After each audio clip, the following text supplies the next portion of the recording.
Okay, hello everyone. Alright, so let's talk about the structure of these commands, these Unix commands. I'm going to press Command K to clear my scroll back, just so I have a nice clear screen. Alright, so we've seen a few commands, although we haven't gone into detail. We've seen echo. So I'm going to type in the command echo, and then the string, we're learning Unix. The string is what's in between the double quotations, and echo, once I hit enter, will display what's in the double quotations string. So when I hit enter, that's what we see. So the command, or the structure for Unix is always some command, some option, and then some argument. What we just typed is a command echo, and this is the argument to the command. It does not have any options. It displays what's in the double quotations, and then by default the behavior of the echo command is it ends it with a new line. It ends what is being displayed with a new line. So it displayed this, and then it broke the line to the next line, and whatever came after it was shown on the next line. You can modify the behavior of this, what just happened, with an option. So again, the structure is a command, some option, and some arguments. So same thing, echo. By the way, you could use the up arrow key to show what you just typed, but I'm going to type it again. So some command, and I'm going to introduce an option here, -n.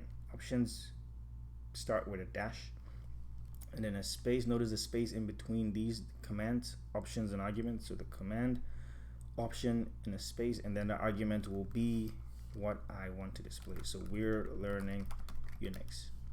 So command, a space, some option, which is the -n, a space, and then the argument, we're learning Unix. When I hit enter, this option modifies the behavior of what's going to happen.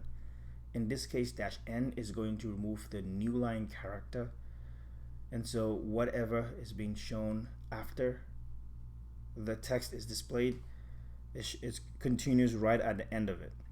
Echo without the option -n will create a new line at the end of displaying whatever you want to display. Echo with the option -n will remove that new line, and so it's going to display what you want to display. We're learning Unix, and then everything else that follow it will continue right at the end of it.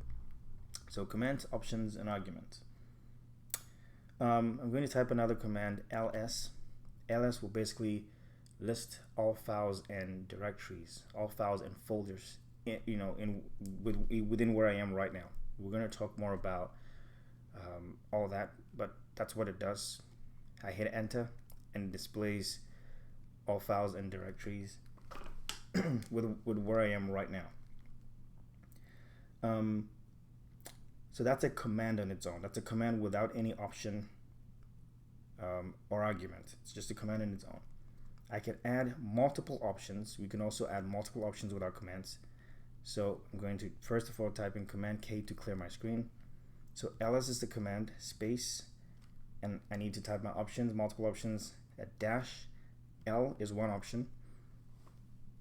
You can add multiple options. So space -a is another option. Space -h is another option. So you can kind of create multiple options with your commands. And then space, you can include your argument. I'm not going to for now. So I'm just going. This is going to display the files and directories in a different form because I'm using multiple options. Right? We're going to go into details of what all these do, but I'm trying to show you the command structure so you get used to it. So hit enter, and notice it's displaying the same things. Look at the files here, but in a different way. So I'm going to press command K to clear my scroll back so we can continue. Now notice that if I hit the up arrow key to access what I typed before, I put a dash in front of every option. I don't have to. I could do this same thing this way. I can remove the dashes, put them all together, and have only one dash in front of it. So my command, a dash, and then all of my options without dashes, LAH, does the same thing. When I hit enter, it does the same thing. It lists the files and directories in a different way. I'm going to hit command K just to clear the screen. I don't have to, but I just like to start from a clean slate. The order of the options also don't matter. They don't matter, right? So I can do ls, hit the up arrow key, for example, ls space dash LH. I could change it to ls space dash HAL. Same thing, or ls space dash ALH. Does not matter, right? It still does whatever the options are supposed to do. When I hit enter, same thing happens. All right, Command K to clear the screen, or you can also type the keyword clear to clear the screen. All right, you can have command and options without arguments.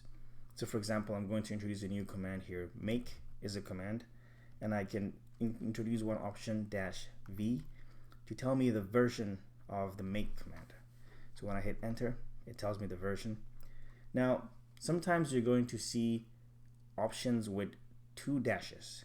And normally when you see that 2 dashes, whatever follows, the option that follows it is spelled out like a word.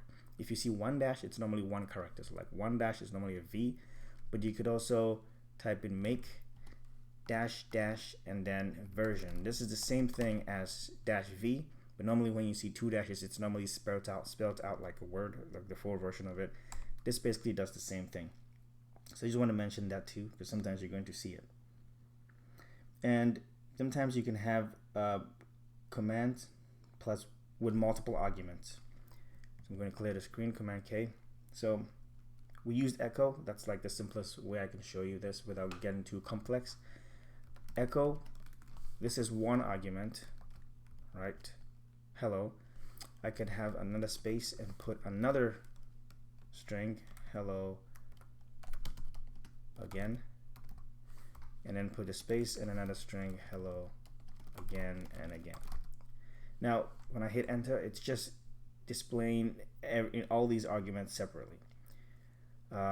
This doesn't really make sense because I could have put this entire string in one string, but I'm just trying to show you that commands can take multiple arguments, and we're going to see proper examples of these, but I just want to make you aware that you could do that.